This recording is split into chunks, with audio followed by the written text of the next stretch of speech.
का probability chapter second part start करेंगे, जिसमें हम मल्टीप्लिकेशन थ्योरम के बारे में पढ़ेंगे, बेस थ्योरम के बारे में पढ़ेंगे। और मल्टीप्लिकेशन थ्योरम बेसिकली जो रूल है उसका वो बहुत सिंपल सा है। उसको पहले फॉर्मूले पे ना जाकर हम उसके बारे में थोड़ी सी चीज़ें समझेंगे, जैसे डिपेंडेंट इवेंट्स और इंडिपेंडेंट इवेंट्स, यानी स्वतंत्र घटनाएं और परतंत्र घटनाएं। तो स्वतंत्र घटनाओं का मतलब यह है कि कोई भी अगर घटना घटित होती है या सैंपल स्पेस में अगर हम दो घटनाएं लेते हैं, अगर वो आपस में एक दूसरे से रिलेट नहीं करती है ना, एक दूसरे पे डिपेंड नहीं करती हैं, तो वो घटनाएं जो हैं वो स्वतंत्र घटनाएं कहलाती हैं। दूसरा आप देखिए, डिपेंडेंट घटनाएं जो हैं वो आपका मतलब दोनों घटनाएं एक दूसरे पर डिपेंड करेंगी। इससे पहले आप एक उदाहरण के माध्यम से इसको समझिए। देखिए, यदि एक बॉक्स में 10 काली और 5 सफेद बॉल्स हैं और पहली बॉल निकालने के बाद वापस नहीं रखी जाती, तो दोनों बॉल के काले होने की क्या प्रायिकता होगी। तो देखिए, आप एक बॉक्स हमारे पास है जिसमें 10 ब्लैक बॉल्स हैं और 5 जो है वो व्हाइट बॉल्स हैं, और 2 बॉल्स हमें निकालनी है। ठीक है, अब ये 2 बॉल्स निकालने के लिए रेंडमली निकालनी है, कोई आपका ऑर्डर नहीं है कि पहले ब्लैक निकालो पहले व्हाइट निकालो, कोई भी निकाल सकते हैं आप। तो देखिए, इसमें जो ई इवेंट है अपना, जो फर्स्ट बॉल की प्रायिकता क्या हो जाएगी, प्रायिकता जो निकालनी है वो दोनों बॉल्स जो हैं उनकी ब्लैक होने की प्रायिकता निकालनी है।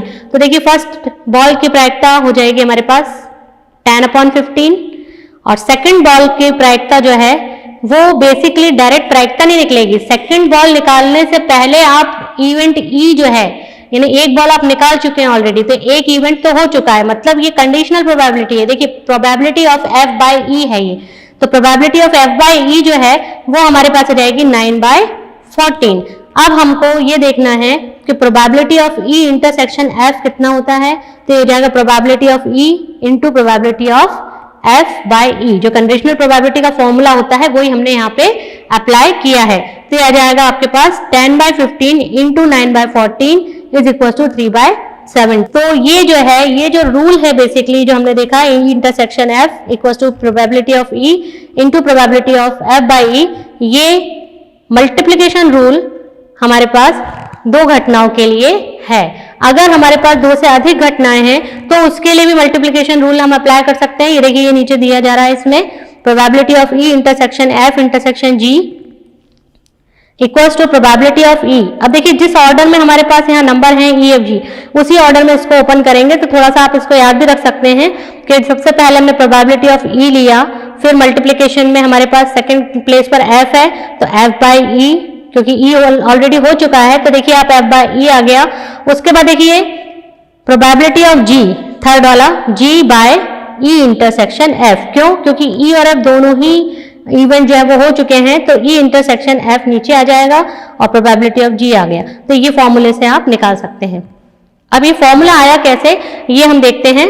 तो देखिए, अब हम देखेंगे कि जो मल्टीप्लिकेशन रूल है ये आया कैसे। तो देखिए, हमें पता है कंडीशनल प्रोबेबिलिटी का फॉर्मूला क्या होता है। अगर हम यहाँ पे P ऑफ E/F लिखते हैं तो ये आता है P of E intersection F divided by P of F। ठीक है, अगर मैं यहाँ से E इंटरसेक्शन F की वैल्यू निकालूँ तो ये आ जाएगा probability of F into probability of E/F। ये इक्वेशन 1 ले ली मैंने। अब जैसे मैंने E/F के लिए फॉर्मूला लगाया है, वैसे ही मैं F/E के लिए भी लगा सकती हूँ। तो हो जाएगा probability of F/E is probability of F intersection E। देखिए, आप इसको F इंटरसेक्शन E भी लिख सकते हैं, E इंटरसेक्शन F भी लिख सकते हैं, दोनों की वैल्यू सेम ही आती है। ठीक है, तो हम क्या करते हैं, ये आ जाएगा नीचे P ऑफ E, इसको हम लिख देते हैं probability of E intersection F divided by probability of E। यहाँ करते हैं, पहले यहाँ से हम probability of E intersection F की वैल्यू निकालते हैं, तो ये हो जाएगा probability of E into probability of F/E। ये इक्वेशन सेकंड होगी। दोनों ही इक्वेशन में देखिए आप E इंटरसेक्शन F की वैल्यू हमने निकाल रखी है। इन दोनों इक्वेशंस को अगर हम यूज करें तो from equation 1 and 2 we get, हमें क्या मिलेगा, दोनों की वैल्यू सेम है तो ये आपस में एक दूसरे के इक्वल होंगी। मतलब जो आपकी प्रोबेबिलिटी है वो मल्टीप्लिकेशन जो रूल है वो क्या हो जाएगा, probability of E intersection F equals to probability of E into probability of F by E भी हो सकता है, और हम इसको लिख सकते हैं probability of F, probability of E by F। ये दोनों ही हमारे पास मल्टीप्लिकेशन रूल हैं प्रोवाइडेड, जबकि हमारे पास में जो प्रोबेबिलिटी ऑफ E है वो और प्रोबेबिलिटी ऑफ F, ये दोनों ही जीरो नहीं होना चाहिए। ठीक है, जीरो हो जाएंगे तो फिर आप प्रोबेबिलिटी किसकी निकालेंगे यहाँ पे, इसीलिए आप ये हमारे पास मल्टीप्लिकेशन रूल जो है हमने कंडीशनल प्रोबेबिलिटी से ही निकाला है। हमारे पास 52 पत्तों की गड्डी है, इससे अगर हम एक पत्ता निकालते हैं तो दो घटनाएं होती हैं। जैसे ई जो हमारे पास इवेंट है वो हो गया निकाला गया पत्ता जो है वो पान का पत्ता है या हार्ट शेप का है, और जो एफ इवेंट है वो हो गया निकाला गया पत्ता जो है वो बादशाह है या किंग है। अब आप देखिए पान के टोटल कितने पत्ते होते हैं हमारे पास, 13 पत्ते होते हैं, तो 13 डिवाइडेड बाय 52 हमारे पास कितना आ जाएगा 1/4। इसी तरह से देखिए आप किंग के लिए हमारे पास क्या प्रोबेबिलिटी होगी, 4 हमारे पास उसमें बादशाह होते हैं, 4 किंग होते हैं, तो 4/52। इनका इंटरसेक्शन अगर आप निकालेंगे तो इंटरसेक्शन का मतलब ऐसा इवेंट जिसमें कि जो पत्ता है वो आपका हार्ट शेप का भी होना चाहिए और किंग भी होना चाहिए, तो ऐसी पॉसिबिलिटी तो एक ही है, तो 1/52। अब आप जब कंडीशनल प्रोबेबिलिटीज पे अप्लाई करेंगे तो हो जाएगा 1/52 अपॉन 4/52, दैट इज 1/4। यानी हमारे पास निकाला गया पत्ता जो है वो पान का ही है। इसकी प्रोबेबिलिटी कितनी आ गई, probability of E equals to probability of E by F equals to 1/4। मतलब जब एक घटना के घटित होने पर दूसरी, मतलब दोनों घटनाएं जब एक दूसरे से प्रभावित नहीं होती, स्वतंत्र घटनाएं कहलाती हैं। तो इसकी जो कंडीशन है इंडिपेंडेंट इवेंट्स की, वो हो जाएगी probability of E intersection F equals to probability of E into probability of F. मतलब दोनों के इंडिविजुअल अलग अलग प्रोबेबिलिटी का जो प्रोडक्ट है वो इनके इंटरसेक्शन के इक्वल आ जाना चाहिए, इंटरसेक्शन की प्रोबेबिलिटी के इक्वल। और जो म्यूचुअली एक्सक्लूसिव है वो इसके इक्वल नहीं आते, या हम उसको लिख सकते हैं कि दोनों का इंटरसेक्शन अगर नल सेट आता है, नल सेट यानी जीरो। कैसे आएगा कि मान लीजिए आपके पास कोई सेट है 1 2 3 4 5 6, ठीक है, सैंपल स्पेस है ये, इसकी दो घटनाएं ली मैंने, ई में मैंने ले लिया इवन नंबर्स का सेट 2 4 6, एफ में लिया है ऑड नंबर्स का सेट 1 3 5, तो इनका इंटरसेक्शन जो है वो आपके पास 5 आएगा, क्योंकि दोनों में कोई कॉमन पॉइंट नहीं है। तो ऐसी कंडीशन में ये जो दोनों इवेंट्स है ये म्यूचुअली एक्सक्लूसिव इवेंट्स कहलाते हैं, या जिन्हें हम अपवर्जी घटनाएं भी कहते हैं। तो देखिए नेक्स्ट क्वेश्चन हमारे पास है 52 पत्तों की गड्डी में से यादृच्छिक बिना प्रतिस्थापित किए गए 2 पत्ते निकाले गए, दोनों के काले रंग के होने की प्रायिकता ज्ञात कीजिए।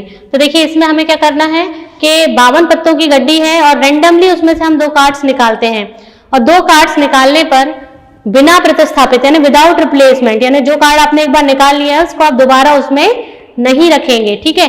उस तब आप जो 2 पत्ते निकाले गए हैं उनके काले रंग के होने की क्या प्रायिकता है वो ज्ञात कीजिए। अब देखिए जो 52 पत्तों का, ये जो ताश के पत्तों का जो भी क्वेश्चन आते हैं उनके लिए मैं आपको एक चार्ट बताती हूँ, उस चार्ट के बेस पर अगर आप इसको सॉल्व करेंगे तो इजीली सॉल्व हो जाएगा। तो देखिए इसको, तो देखिए अब ये देखिए आपको दिखाया भी जा रहा है 52 कार्ड्स हैं, इसमें हमारे पास 4 तरह के कार्ड्स होते हैं। देखिए स्पेड जिसको हम हुक्म कहते हैं, क्लब जिसको हम चिड़ी कहते हैं, हार्ट मतलब पान, और डायमंड यानी ईंट के पत्ते। ये इस तरह से 4 तरह के हमारे पास स्वीट होते हैं। इसमें जो स्पेड है यानी हुक्म जो है ये 13 होते हैं, ये चिड़ी के भी 13 पत्ते हैं, मतलब ये सभी जो स्वीट हैं ये 13 हमारे पास होते हैं। अब देखिए स्पेड और क्लब यानी हुक्म और चिड़ी जो है ये आपके पास ब्लैक कलर के पत्ते होते हैं, तो टोटल ब्लैक कलर के हमारे पास कितने पत्ते हो गए 26। इसी तरह से आप देखिए हार्ट और डायमंड शेप के यानी पान और ईंट के जो पत्ते हैं ये भी आपके पास रेड कलर के होते हैं, तो टोटल हमारे पास रेड कलर के 26 पत्ते हो गए। अब आप देखिए जो हमारे पास नंबर डिजिट है ना, देखिए आप हुक्म के भी हमारे पास के पत्ते होंगे, यहाँ चिड़ी के भी होंगे, फिर हार्ट शेप के भी होंगे, फिर ईंट के भी होंगे, तो ये सभी स्वीट में रहते हैं। तो हमारे पास टोटल नंबर कार्ड्स कितने हो गए 36 हो गए। इसी के साथ आप देखिए एस या जिसको हम इक्का बोलते हैं वो 4 तरह के होते हैं, 4 इक्के हमारे पास होते हैं। फेस कार्ड जो गुलाम, बादशाह और जो बेगम है ये हमारे पास कितने हैं 4 हर उसमें होते हैं, तो ये हो जाएंगे आपके पास जे, के और क्यू, यानी जो फेस कार्ड्स है वो कितने हो गए 12 हो गए आपके पास। इसके बाद आप देखिए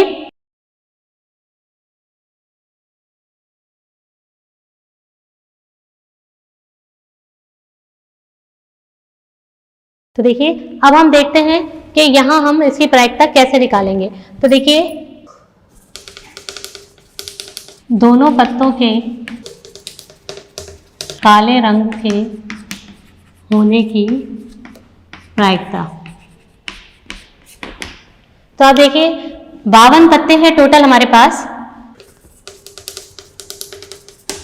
और जो काले पत्ते हैं वो काले रंग के पत्ते कितने होंगे,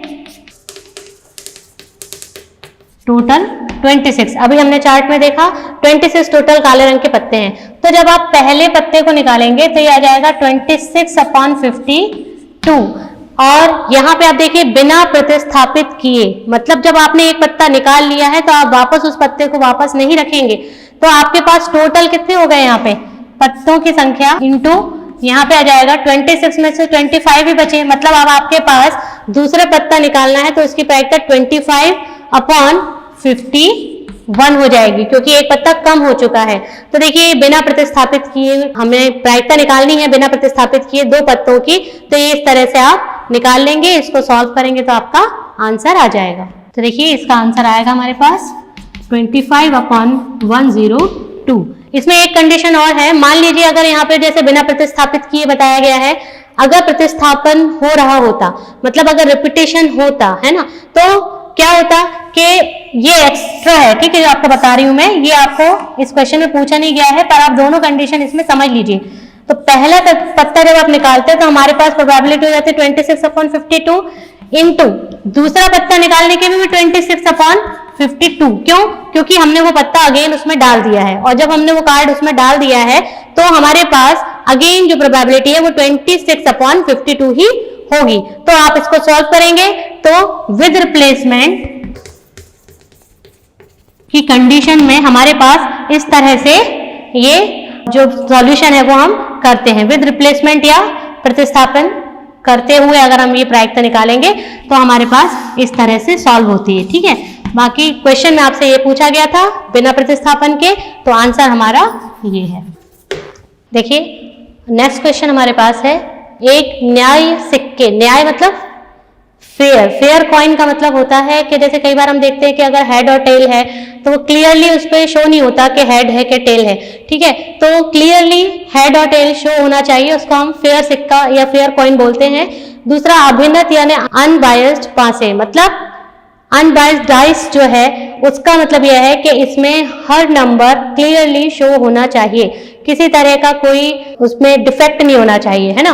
तो इसके दोनों को साथ में उछाला गया है। अब मान लीजिए ए घटना जो है वो सिक्के पर चित्त प्रकट होता है और बी घटना पासे पर संख्या का 3 प्रकट होना है। तो देखिए आप, ए घटना हमारे पास क्या है, सिक्के पर चित्त का प्रकट होना, मतलब जो कॉइन है उस पर हेड आना चाहिए। दूसरा बी घटना जो है उसमें पासे पर संख्या का 3 प्रकट होती है, मतलब पासे पर संख्या जो है वो 3 आना चाहिए और वहां हमें हेड मिलना चाहिए। तो इसको निरूपित करते हैं, ये दोनों घटनाएं हैं, हमें ये देखना है कि ये घटनाएं जो हैं ये स्वतंत्र हैं या नहीं, घटनाएं जो हैं वो स्वतंत्र हैं या नहीं, हमें ये चेक करना, मतलब इंडिपेंडेंट इवेंट्स हैं या नहीं है। तो आप देखिए सबसे पहले इसके लिए सॉल्यूशन में हम देखेंगे, दिया है, देखिए सिक्के और डाइस दोनों का अगर हम थ्रो करते हैं तो हमारे पास सैंपल स्पेस बनेगा। हो सकता है हेड के संग में 1 अगर आएगा तो टेल के संग भी बना सकता है। देखिए H1 T1, तो देखिए ये हो जाएगा H1 T1, H2 T2, H3 T3, H4 T4, H5 T5, H6 and T6।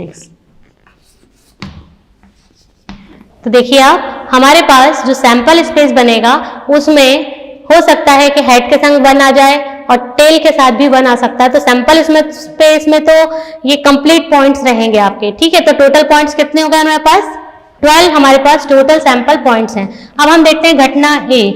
घटना ए क्या दिया है, सिक्के पर